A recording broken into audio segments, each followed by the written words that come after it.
میں نے جو آپ کو بڑے بڑے حکمت کے موتی اور بڑے بڑے پھول آپ کو گنوائے ہیں، آیت الآیات، آیت البر، آیت الاختلاف، اور اب یہ ہے آیت الکرسی، توحید کے عظیم ترین خزانوں میں سے ہے۔ یہ سیدۃ آیات القرآن، حضور نے فرمایا یہ تمام آیات قرآن کی سردار ہے۔ جس طریقے سے آیہ بر اور سورۃ العصر میں ایک نسبت ہے کہ ہدایت اور نجات کی شرائط ساری کی ساری ایک چھوٹی سی صورت میں اللہ نے جمع کر دی، والعصر ان الانسان لفی خسر الا الذین آمنوا وعملوا الصالحات وتواصوا بالحق وتواصوا بالصبر، لیکن اس کی تفصیل ایک آیت میں آئی، وہ آیت البر ہے۔ چنانچہ جو منتخب نصاب ہم نے مرتب کیا ہے دعوت قرآن کے لیے، میں پہلا درس سورۃ العصر کا ہے اور دوسرا درس آیت البر کا ہے۔ جو نسبت سورۃ العصر میں ہے کہ وہ سورت ہے، یہ آیت ہے، لیکن اس آیت میں کئی صورتیں نکل سکتی ہیں حجم کے اعتبار سے سورۃ العصر کے برابر۔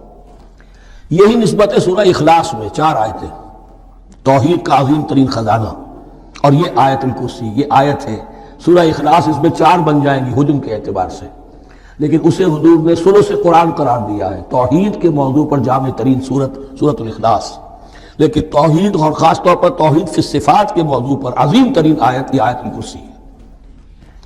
اللہ لا الہ الا ہو، اللہ وہ معبود برحق ہے جس کے سوا کوئی الہ نہیں، بڑا کیٹیگوریکل۔ الحی القیوم، وہ زندہ ہے از خود اور باخود، اس کی زندگی مستعار نہیں ہے۔ وہ جو کہا ہے کہ مانگ کے لائے تھے 4 دن، 2 آرزو میں کٹ گئے، 2 انتظار میں، عمر دراز مانگ کے لائے تھے۔ اللہ کی زندگی ہے اس کی از خود زندگی، کسی کی دی ہوئی نہیں، اور اس زندگی میں کوئی ضعف نہیں، کوئی کمزوری نہیں، کوئی احتیاج نہیں، آگے آ جائے گا، نہ اسے نیند آتی ہے نہ اونگ آتی ہے۔ قیوم، خود اپنی جگہ وہ زندہ جاوید ہستی ہے، اور باقی ہر شے کا وجود اس کے حکم سے قائم ہے، کوئی شے قائم نہیں ہے بغیر اس کے اذن کے۔ تو گویا کہ احد اور الصمد، اللہ اپنی جگہ احد، لیکن باقی پوری کائنات کے لیے صمد ہے۔ جو سورہ اخلاص میں 2 الفاظ آئے ہیں، قل هو اللہ احد اللہ الصمد، اللہ حی ہے اور قیوم ہے۔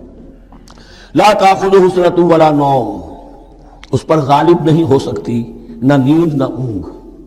لہ ما فی السماوات و ما فی الارض، آسمان اور زمین میں جو کچھ ہے اسی کا ہے، ملکیت تامہ، ملکیت حقیقی اس کی ہے۔ من ذا الذی یشفع عندہ الا باذنہ، کون ہے وہ جو شفاعت کر سکے اس کے پاس مگر اس کی اجازت سے۔ اب یہ مقام آیا ہے سورہ بقرہ میں پہلی مرتبہ، 3 مرتبہ کیٹیگوریکل ڈینائل کے بعد، کوئی شفاعت نہیں، کوئی شفاعت نہیں، کوئی شفاعت نہیں۔ یہاں بھی جو انداز ہے بہت ہی جلالی انداز ہے۔ من ذا الذی، کس کی یہ حیثیت ہے، کس کا یہ مقام ہے، کس کو یہ زور حاصل ہے کہ وہ اپنے اختیار کے بل پر، کہ اپنی حیثیت کی بنیاد پر شفاعت کر سکے؟ ہاں، جس کے لیے اللہ اجازت دے دے۔ استثناء کے ساتھ شفاعت کا یہاں پر پہلی مرتبہ آیا، ورنہ سورہ بقرہ کے 6 رکوع کی دوسری آیت، وَاتَّقُوا يَوْمًا لَا تَجْزِي نَفْسٌ عَن نَفْسٍ شَيْئًا وَلَا يُقْبَلُ مِنْهَا شَفَاعَةٌ وَلَا يُؤْخَذُ مِنْهَا عَدْلٌ وَلَا هُمْ يُنصَرُونَ۔ 15 رکوع کی دوسری آیت، وَاتَّقُوا يَوْمًا لَا تَجْزِي نَفْسٌ عَن نَفْسٍ شَيْئًا وَلَا يُقْبَلُ مِنْهَا عَدْلٌ وَلَا تَنفَعُهَا شَفَاعَةٌ وَلَا هُمْ يُنصَرُونَ۔ اور اب اس سے پہلے کی آیت میں آ چکا ہے وَلَا شَفَاعَةٌ، کوئی شفاعت مفید نہیں ہوگی، لیکن یہ کہ اس میں ایک استثناء ہے۔ اب یہ ذرا باریک مسئلہ ہے کہ شفاعت حقہ کیا ہے، شفاعت باطلہ کیا ہے، تو دورہ ترجمہ قرآن میں اتنی تفاصیل کے ساتھ بحث نہیں کی جا سکتی، وہ ایک علیحدہ موضوع ہے۔ حال ہی میں نے اس پر اپنے درس میں کاٹ کرا دیے ہیں۔